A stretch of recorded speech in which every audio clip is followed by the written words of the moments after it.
Saint-Saint te bénisse et bénisse sa parole. Amen.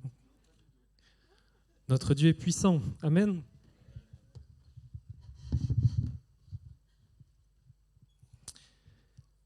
Pour introduire ces instants, je propose qu'on puisse prier. Allez, Seigneur Dieu Tout-Puissant, merci pour ces temps dans ta présence. Merci pour ces temps à te louer, à t'adorer, parce que tu en es digne, Seigneur. Nous voulons maintenant, Seigneur, disposer nos cœurs à écouter ta parole. Merci parce que tu veux aussi, Seigneur, nous encourager et nous édifier au travers de celle-ci. À toi, Seigneur, soit toute la gloire. Amen. Alléluia.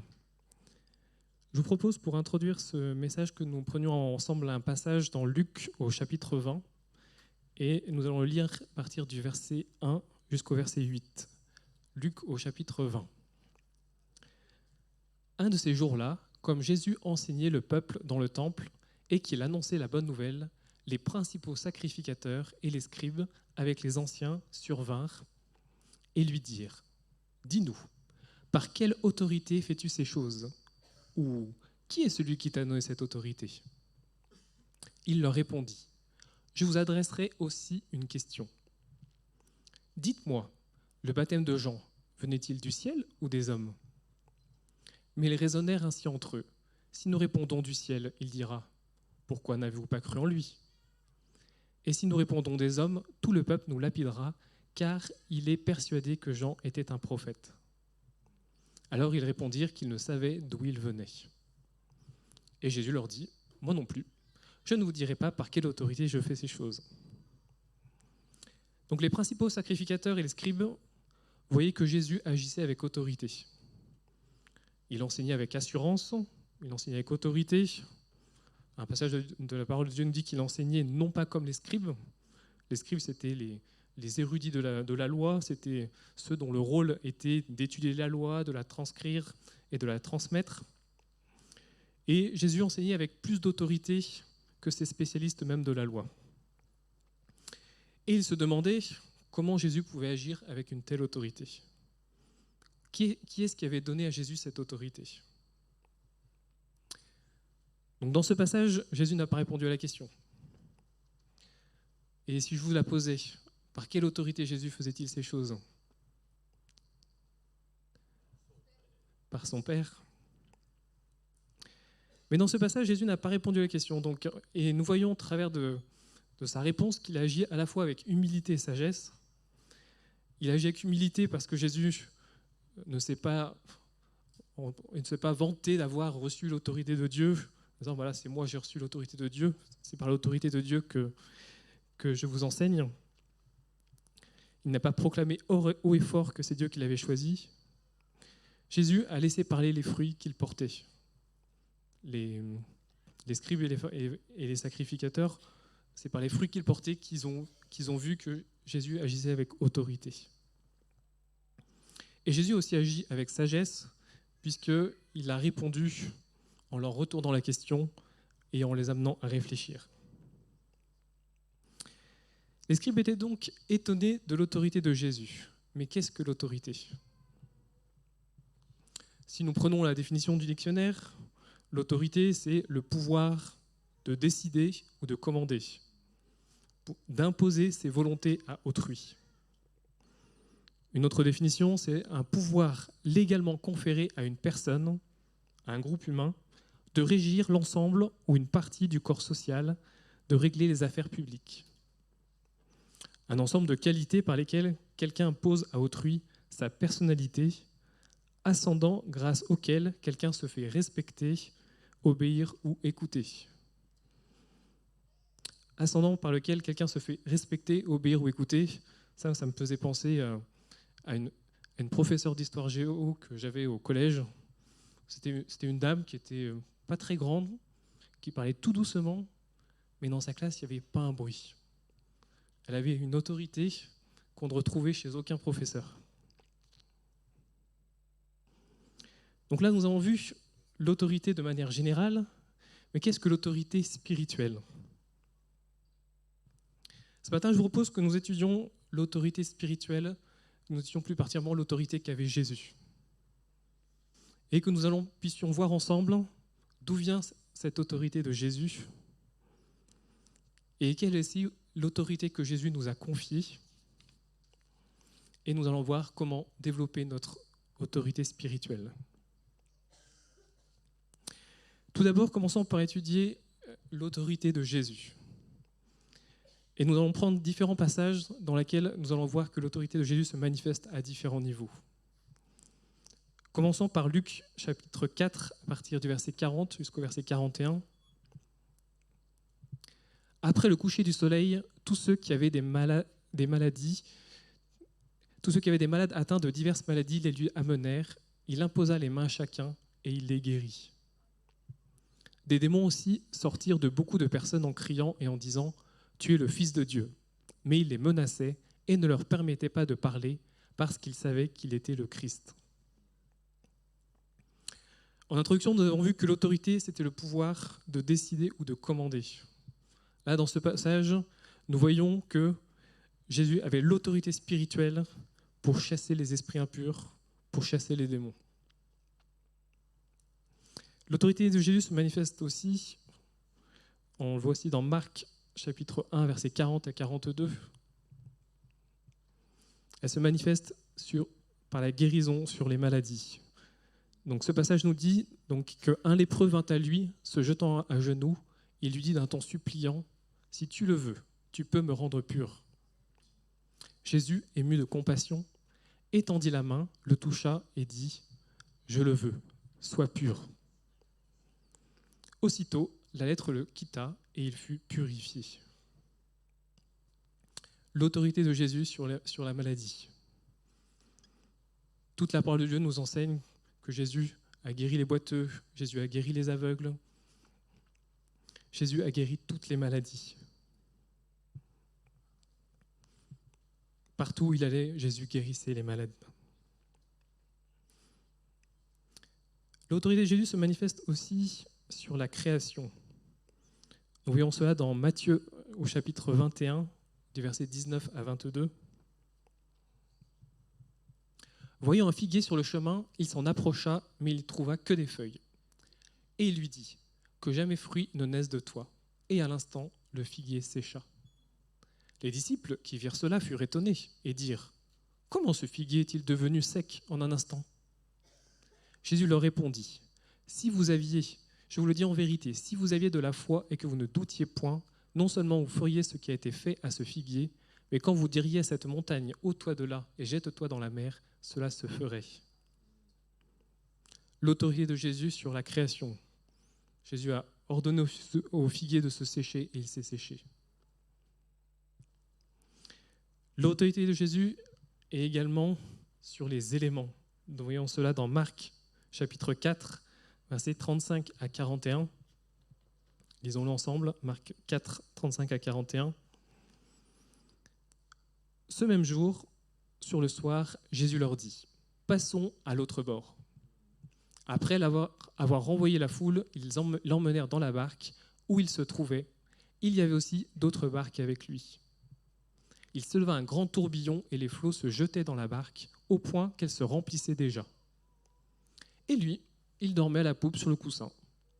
Ils le réveillèrent et lui dirent, « Maître, ne t'inquiètes-tu pas de ce que nous périssons ?» S'étant réveillé, il menaça le vent et il dit à la mer, « Silence, tais-toi !» Et le vent cessa et il y eut un grand calme. Et il leur dit, « Pourquoi avez-vous eu ainsi peur? Comment n'avez-vous point de foi ?» Ils furent saisis d'une grande frayeur et ils se dirent les uns aux autres, « Quel est donc celui-ci à qui obéissent même le vent et la mer ?» Dans les différents passages que nous avons vus, à chaque fois, Jésus agit avec autorité et cela provoque étonnement et stupéfaction auprès de ceux qui l'entourent, auprès des disciples, auprès des scribes, auprès des pharisiens.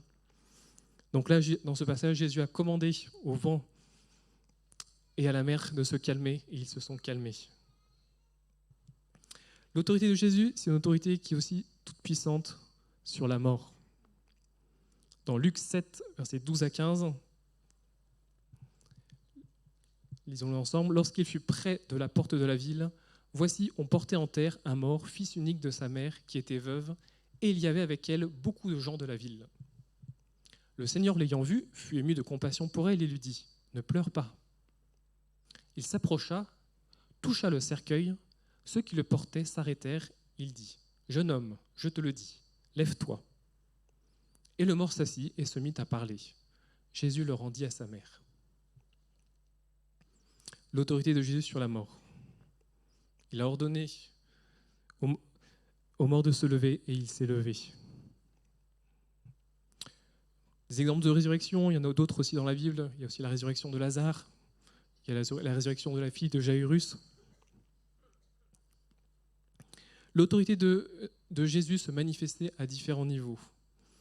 Et pour synthétiser l'autorité de Jésus, je vous propose qu'on lise ce passage d'Ésaïe 61, versets 1 à 3, qui résume où se manifestait l'autorité de Jésus. Comment Jésus appliquait son autorité, avec quel était son objectif lorsqu'il utilisait son autorité. Ésaïe 61, versets 1 à 3 nous dit « L'Esprit du Seigneur, l'Éternel, est sur moi, car l'Éternel m'a oint pour porter de bonnes nouvelles aux malheureux. Il m'a envoyé pour guérir ceux qui ont le cœur brisé, pour proclamer aux captifs la liberté et aux prisonniers la délivrance, pour publier une année de grâce de l'Éternel et un jour de vengeance de notre Dieu, pour consoler tous les affligés, pour accorder aux affligés de Sion, pour leur donner un diadème au lieu de la cendre, une huile de joie au lieu du deuil, un vêtement de louange au lieu d'un esprit abattu, afin qu'on les appelle des téramintes de la justice, une plantation de l'Éternel pour servir à sa gloire. » Jésus, sur la terre, autorisait son autorité spirituelle pour proclamer de la bonne nouvelle aux malheureux, pour guérir ceux qui ont le cœur brisé. Jésus guérissait non seulement les corps, mais Jésus guérissait aussi les cœurs. Pour proclamer aux captifs la liberté, Jésus utilisait son autorité pour libérer de toute chaîne ceux qui étaient captifs, pour délivrer, pour accorder, pour donner de l'espérance et de la joie, pour consoler, pour réconforter. Donc là, nous avons vu l'autorité de Jésus. Mais d'où vient cette autorité? Donc on l'a vu en introduction que c'est Dieu qui lui a donné. Mais pourquoi Dieu lui a-t-il donné cette autorité? Pour comprendre ce mécanisme de l'autorité, je vous propose que nous lisons Matthieu 8, du verset 5 au verset 13, qui nous explique un principe d'autorité. Matthieu 8, versets 5 à 13. « Comme Jésus entrait dans Capernaum, un centenier l'aborda, le priant et disant « Seigneur, mon serviteur est couché à la maison, atteint de paralysie et souffrant beaucoup. » Jésus lui dit « J'irai et je le guérirai. » Le centenier répondit « Seigneur, je ne suis pas digne que tu entres sous mon toit, mais dis seulement un mot et mon serviteur sera guéri. Car moi qui suis soumis à des supérieurs, j'ai des soldats sous mes ordres. Et je dis à l'un, va, et il va, et à l'autre, viens, et il vient, et à mon serviteur, fais cela, et il le fait. » Après l'avoir entendu, Jésus fut dans l'étonnement, et il dit à ceux qui le suivaient, « Je le vous dis en vérité, même en Israël, je n'ai pas trouvé une aussi grande foi. Or, je vous déclare que plusieurs viendront de l'Orient et de l'Occident et seront à table avec Abraham, Isaac et Jacob dans le royaume des cieux. Mais les fils du royaume seront jetés dans les ténèbres du dehors où il y aura des pleurs et des grincements de dents. » Puis il dit au centenier, « Va, qu'il te soit fait selon ta foi. » Et alors même, le serviteur fut guéri. Dans ce passage, ce qui est intéressant d'étudier, c'est ce que dit le centenier. Il dit au verset 9, « Car moi qui suis soumis à des supérieurs, j'ai des soldats sous mes ordres, et je dis à l'un, va, et il va, à l'autre, viens, et il vient. Et à mon serviteur, fais cela, et il le fait. » On voit que ce centenier avait de l'autorité sur ses soldats. Mais pourquoi est-ce qu'il a de l'autorité sur ses soldats? Il le dit lui-même, « Car moi qui suis soumis à des supérieurs. » L'autorité qu'avait ce centenier sur ses soldats venait du fait que lui était soumis à ses autorités supérieures. C'est la soumission à l'autorité supérieure qui lui donnait de l'autorité auprès de ceux qui travaillaient pour lui. La soumission, c'est un principe d'autorité. Et la parole de Dieu nous dit, dans Philippiens chapitre 2, verset 8, que Jésus s'est humilié lui-même, se rendant obéissant jusqu'à la mort, même jusqu'à la mort de la croix. Jésus avait de l'autorité parce qu'il il était obéissant à son Père.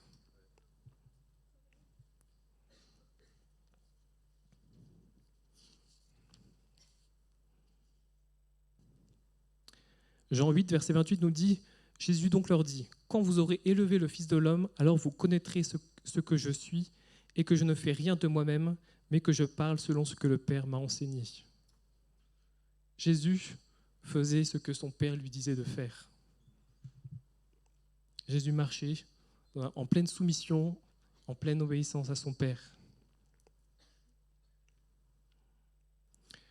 Donc Jésus avait toute autorité que son Père lui avait donnée, mais cette autorité, il nous la confie également.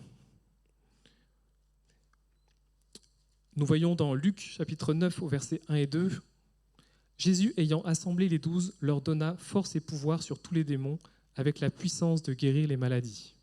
Il les envoya prêcher le royaume de Dieu et guérir les malades. Jésus, il a communiqué à ses disciples le force et pouvoir sur tous les démons. Donc Jésus, il a communiqué, il a donné l'autorité spirituelle à ses disciples pour qu'ils puissent chasser les démons comme Jésus le faisait lui-même et pour guérir les maladies. Et non seulement Jésus, il les a équipés, mais il leur dit aussi dans Matthieu 10 au chapitre 10 verset 8, « Guérissez les malades, ressuscitez les morts, purifiez les lépreux, chassez les démons, vous avez reçu gratuitement, donné gratuitement. » C'est ce que Jésus nous demande de faire. Guérir les malades, ressusciter les morts, purifier les lépreux. Jésus peut nous demander de faire ça parce qu'il donne l'autorité pour le faire.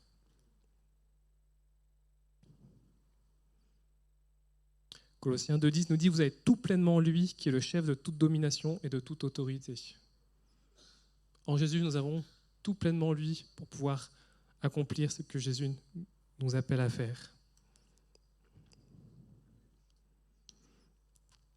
Si nous lisons Marc 16, versets 12 à 18, « Puis il leur dit, « Allez par tout le monde et prêchez la bonne nouvelle à toute la création. Celui qui croira et qui sera baptisé sera sauvé, mais celui qui ne croira pas sera condamné. Voici les miracles qui accompagneront ceux qui auront cru. En mon nom, ils chasseront les démons, ils parleront de nouvelles langues, ils saisiront des serpents. S'ils boivent quelques breuvages mortels, il ne leur fera point de mal. Ils imposeront les mains aux malades et les malades seront guéris. » Est-ce qu'il y en a parmi vous qui ont cru ? Qu'est-ce que nous dit la parole ? Voici les miracles qui accompagneront ceux qui auront cru. En mon nom, ils chasseront les démons. Ils parleront de nouvelles langues. Ils saisiront les serpents. Protection contre tout breuvage mortel.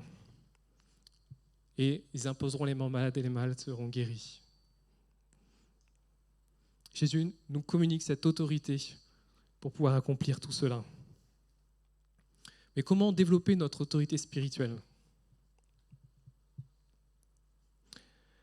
Le premier point, c'est être rempli du Saint-Esprit. Nous voyons qu'avant que Jésus a commencé son ministère sur terre, il a été baptisé d'eau, et après il a été rempli du Saint-Esprit, et c'est suite au fait qu'il a été rempli du Saint-Esprit qu'il a commencé à faire ses miracles. Jean-Baptiste a dit, il faut que je croisse, il faut qu'il croisse, que Jésus croisse et que je diminue. Pour développer notre autorité spirituelle, il faut que notre moi diminue et que le Saint-Esprit puisse croître en nous. Ça, c'est le processus de sanctification. Quitter tout le vieil homme de notre chair et laisser toute la place au Saint-Esprit. Et pour cela, en développant une intimité avec Dieu et avec le Saint-Esprit fait son œuvre dans nos cœurs, dans nos âmes, pour qu'il puisse prendre toute la place. Le deuxième point pour développer notre autorité spirituelle, c'est, nous l'avons vu tout à l'heure, le principe de soumission aux autorités. Romains 13, versets 1 à 2 nous dit « Que toute personne soit soumise aux autorités supérieures, car il n'y a point d'autorité qui ne vienne de Dieu, et les autorités qui existent ont été instituées de Dieu. C'est pourquoi celui qui s'oppose à l'autorité résiste à l'ordre que Dieu a établi, et ceux qui résistent attireront une condamnation sur eux-mêmes. Que toute personne soit soumise aux autorités supérieures. De quelle autorité supérieure il s'agit ? Il s'agit de toute autorité qui ont été établies. Que ce soit notre chef au travail, que ce soit nos parents, tout à fait, bon exemple, que ce soit les autorités dans l'Église, que ce soit notre président de la République, que ce soit le code de la route. Eh oui, le code de la route. Chez moi, près de chez moi, il y a toute une zone où ils ont mis limitation à 30 km/h. Je vous avoue que c'est pas évident à respecter ce critère. Donc, heureusement qu'il y a le limitateur qui aide à pouvoir respecter ce que les autorités nous demandent de faire. La soumission aux autorités, un principe spirituel pour développer notre autorité spirituelle. Par rapport à la soumission, je voulais faire une petite distinction entre la soumission et l'obéissance. La soumission, c'est le fait d'accepter une autorité, et l'obéissance, c'est le fait d'obéir. C'est-à-dire que quand on est soumis à une autorité, c'est-à-dire qu'on reconnaît cette autorité, on reconnaît sa légitimité, et comme on la reconnaît pour autorité, on décide d'obéir. Tandis que si on obéit simplement parce qu'on n'a pas le choix ou par peur d'avoir une contravention, notamment dans le cadre du code de la route, on n'agit pas parce qu'on veut respecter, on agit par peur, on obéit par peur de la sanction, par exemple. La parole de Dieu nous invite non seulement à l'obéissance, mais surtout à la soumission, c'est-à-dire à reconnaître l'autorité et à se décider volontairement d'agir selon ce que l'autorité nous demande de faire.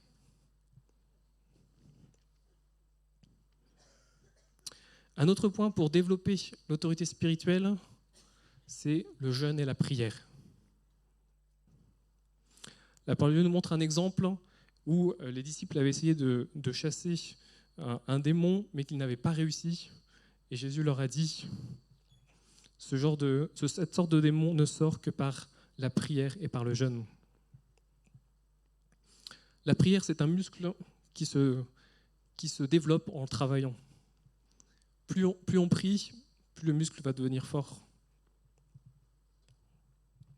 Et plus on prie, plus on va voir les réponses à nos prières, et plus on va voir que Dieu est capable d'intervenir, et plus on va pouvoir demander encore des choses de plus en plus grandes, et on va voir que Dieu va faire de grandes choses au travers de nous.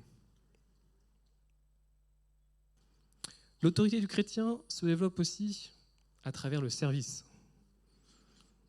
Lisons ensemble Matthieu, chapitre 20, du verset 26 au verset 28. « Il n'en sera pas de même au milieu de vous, mais quiconque veut être grand parmi vous, qu'il soit votre serviteur. Et quiconque veut être le premier parmi vous, qu'il soit votre esclave. C'est ainsi que le Fils de l'homme est venu, non pour être servi, mais pour servir et donner sa vie comme la rançon de plusieurs. Quiconque veut être grand parmi vous, qu'il soit votre serviteur. » Le fait d'être au service des autres, cela développe l'autorité. Et si vous aviez à donner l'autorité à des personnes, à qui la donneriez-vous ? À des personnes qui soient responsables. 1 Timothée, chapitre 3, versets 2 à 5, nous explique à qui l'autorité est donnée.